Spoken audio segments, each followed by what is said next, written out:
Baik, pada hari ini kita akan membahas pada mata kuliah matematika teknik. Yang pertama kita akan membahas mengenai materi persamaan diferensial, dan topik yang akan kita bahas pada hari ini adalah dasar dari persamaan diferensial itu sendiri dan persamaan diferensial variabel terpisah. Oke, yang pertama untuk persamaan diferensial sendiri merupakan suatu persamaan yang melibatkan satu atau lebih dari turunan fungsi yang belum diketahui, dan persamaan itu mungkin juga melibatkan fungsi itu sendiri dan konstanta. Dari turunan yang membentuk persamaan diferensial tersebut akan menentukan jenis dan klasifikasi persamaan diferensial itu sendiri. Nah, untuk klasifikasi persamaan diferensial itu dapat dikelompokkan berdasarkan yang pertama variabel yang terlibat, kemudian jenis fungsi turunannya, yang ketiga koefisien persamaan, dan yang keempat jenis kesamaannya. Oke. Nah, selanjutnya untuk penyelesaian persamaan diferensial, jadi kita bisa lihat pada contoh yang pertama ini, misalkan diberikan sembarang persamaan diferensial linear koefisien konstanta orde 2 homogen seperti ini. Ada persamaan y double aksen dikurangi 4y aksen ditambah 4y sama dengan 0. Selidikilah apakah y sama dengan e pangkat 2x merupakan penyelesaian bagi persamaan diferensial di atas. Jadi kita mau tahu apakah persamaan y sama dengan e pangkat 2x ini merupakan penyelesaian dari persamaan yang di atas ini, y double aksen min 4y aksen ditambah 4y sama dengan 0. Maka hal yang pertama adalah kita cari turunan pertama dan turunan kedua dari fungsi y ini. Karena di persamaan yang pertama dia sampai di turunan yang kedua, maka kita cari tahu dulu turunan pertama dari y sama dengan e pangkat 2x dan turunan kedua dari persamaan y sama dengan e pangkat 2x ini. Nah, jadi teman-teman harus bisa menurunkan persamaan y ini. Nah, dari persamaan y sama dengan e pangkat 2x, kita turunkan dulu menjadi turunan yang pertama, y aksen itu sama dengan, kita ingat lagi kalau dia bilangan berpangkat dari e pangkat seperti ini, maka pangkat yang di depan x-nya dia turun ke depan. Maka angka 2 ini, angka yang di depan x turun ke depan menjadi koefisien, sehingga turunan dari fungsi y ini adalah 2 yang berasal dari pangkat sini dikalikan dengan e pangkat 2x. Ini adalah nilai dari turunan pertama dari fungsi y. Kemudian untuk y double aksen, kita turunkan lagi nilai y aksennya, kita turunkan menjadi y double aksen. Sehingga kita cari nih turunan dari 2 kali e pangkat 2x. Nah, untuk diturunkan maka 2-nya ini turun lagi ke bawah. Maka 2 dikali 2 jadi 4, e pangkat 2x-nya tetap. Sehingga ini adalah persamaan y-nya, kemudian ini adalah persamaan untuk turunan pertama dari fungsi y, dan yang kedua ini adalah turunan kedua dari fungsi y. Nah, kemudian setelah mendapatkan persamaan turunan ini, kita substitusikan nilai y aksen, dan y double aksen ke dalam persamaan yang pertama tadi. Yang nilai y double aksen min 4y aksen ditambah 4y sama dengan 0. Kita substitusikan nilai-nilai yang kita cari ini ke persamaan yang di awal. Sehingga bisa kita tuliskan besarnya adalah y aksen itu adalah 4e pangkat 2x, kita tuliskan di sini, dikurangi dengan 4y aksen. 4y aksen itu 4 dikalikan dengan 2e pangkat 2x ditambah 4 kali e2x. e2x-nya ini adalah y tadi, kita substitusikan nilai y double aksen, dan y aksennya ke dalam persamaan yang pertama. Nah, nilainya sama dengan 0. Nah, setelah kita hitung, nilainya ternyata yang ada di ruas kiri itu nilainya juga sama dengan 0. Ini 4e pangkat 2x ditambah 4e2x sama dengan 8e pangkat 2x dikurangi 8e pangkat 2x. Maka nilai di ruas kirinya sama dengan 0. Sehingga terbukti bahwa fungsi y sama dengan e pangkat 2x merupakan penyelesaian bagi persamaan diferensial yang di atas ini, karena nilainya sama-sama 0. Seperti itu. Baik. Nah, ini untuk contoh yang kedua.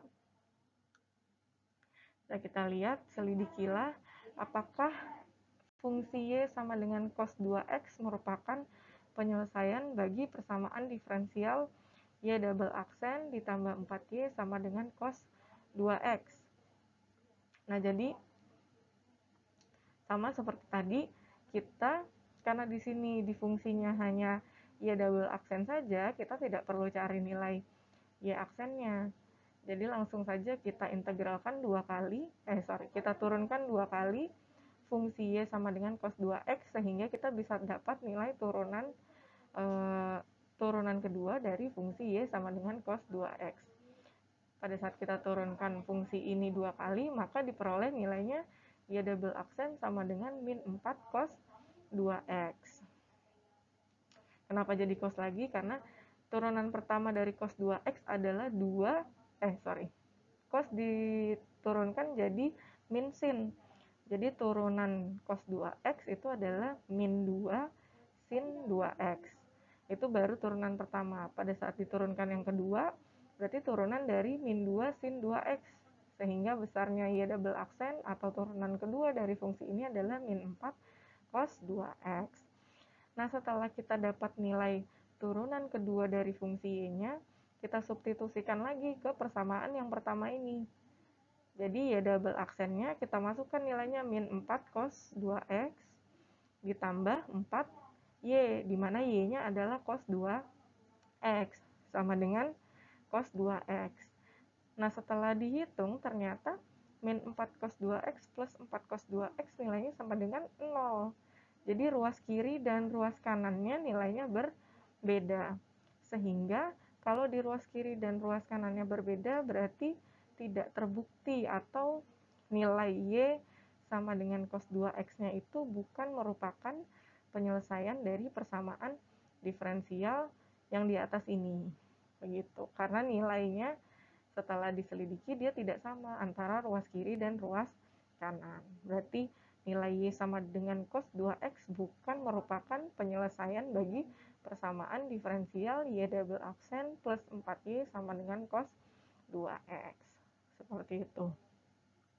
Jadi untuk menentukan apakah persamaan tersebut merupakan penyelesaian bagi persamaan diferensial yang ditanyakan, itu hasilnya antara ruas kiri dan ruas kanan harus sama. Jadi terlihat ya di contoh 1 dan contoh 2 bahwa mana yang merupakan penyelesaian bagi persamaan diferensial, mana yang bukan. Yang iya jika nilai antara ruas kiri dan ruas kanannya sama, tapi yang bukan kalau nilainya tidak sama antara hasil yang di ruas kiri dan ruas kanan. Seperti itu. Nah, nanti ini tugas-tugasnya tolong kalian kerjakan, nanti akan saya upload di assignment juga. Jadi tolong dicek dan dikerjakan sesuai deadline waktu yang ditentukan. Oke, untuk yang selanjutnya ada persamaan diferensial variabel terpisah. Nah, untuk persamaan diferensial biasa, linear order 1, yang paling sederhana itu adalah persamaan diferensial dengan variabel terpisah. Nah, untuk bentuk paling sederhananya itu seperti ini. GY kali Y aksen sama dengan Fx. Nah, kita harus ingat juga bahwa Y aksen itu adalah turunan dari fungsi Y terhadap fungsi X. Jadi Y aksen sama dengan dy per dx. Maka persamaan di atas ini bisa kita ganti Y aksennya jadi dy per dx. Sehingga bisa kita tuliskan menjadi gy dy sama dengan fx dx. Nah, dengan mengintegralkan kedua ruas persamaan ini, maka persamaan ini kita integralkan terhadap Y, persamaan yang ini kita integralkan terhadap fungsi X, sehingga didapat persamaannya adalah integral GY DY sama dengan integral fx dx plus C, di mana C-nya ini adalah konstanta sembarang, nilainya bebas, karena kita tidak tahu nilai sebelumnya berapa. Nah, persamaan integral di atas ini disebut dengan penyelesaian umum dari persamaan diferensial variabel terpisah. Rumus umumnya adalah GY DY sama dengan fx dx. Nah, untuk pendekatan yang lain yang lebih umum untuk menyatakan persamaan diferensial variabel terpisah, itu bisa kita tulis seperti persamaan ini. F1x kali G1Y dx ditambah F2x kali G2Y dy sama dengan 0. Nah, kalau persamaan di atas ini kita bagi dengan F2x dikali G1Y yang nilainya tidak sama dengan 0, jadi F2x kali G1Y ini ada nilainya, tidak bernilai 0. Maka nanti didapatkan bentuk umum persamaan diferensial variabel terpisahnya seperti ini. Jadi kita mau kelompokkan antara fungsi yang punya variabel X sendiri dan dipisahkan dengan fungsi-fungsi yang punya variabel Y. Jadi kita pisahkan dia. Nah, jadinya seperti ini, F1X per F2X dx ditambah G2Y per G1Y dy.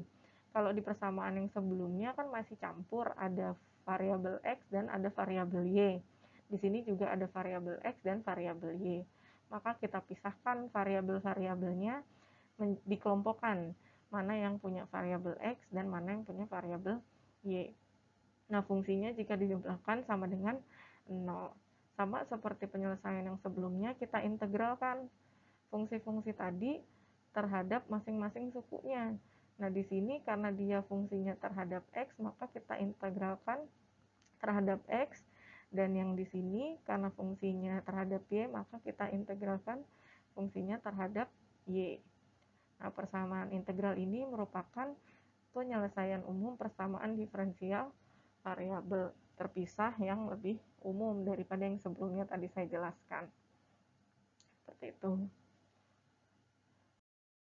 Nah, untuk contohnya, di sini kita punya persamaan diferensial di sini. Ada 4Y kali Y aksen sama dengan 9X kuadrat. Tadi kita ingat juga bahwa Y aksen adalah turunan pertama dari fungsi Y terhadap X. Jadi Y aksennya sama dengan dy per dx. Maka persamaan diferensialnya tadi bisa kita tuliskan jadi seperti ini. Y aksennya kita ganti jadi dy per dx. Kita ubah di sini. Y aksennya jadi dy per dx. Sehingga persamaannya jadi 4Y dy per dx sama dengan 9x kuadrat. Tapi karena ini variabel terpisah, maka kita pisahkan antara yang variabelnya x dengan variabelnya y.